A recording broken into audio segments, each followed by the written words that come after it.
borom bi ku dimbale yonent bi la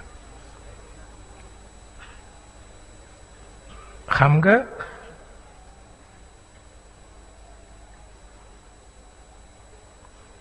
bi yonent bi di jaaxle ci tornade yi ak cyclone yi te bëgg mu dimbale ko jàngal ko lool lan la parce que cyclone li muy def kenn xamu ko jékki-jékki fudd rek rey loo xam ni kenn du xam na mu toll yàqu lu nga xam ni kenn du xam na mu toll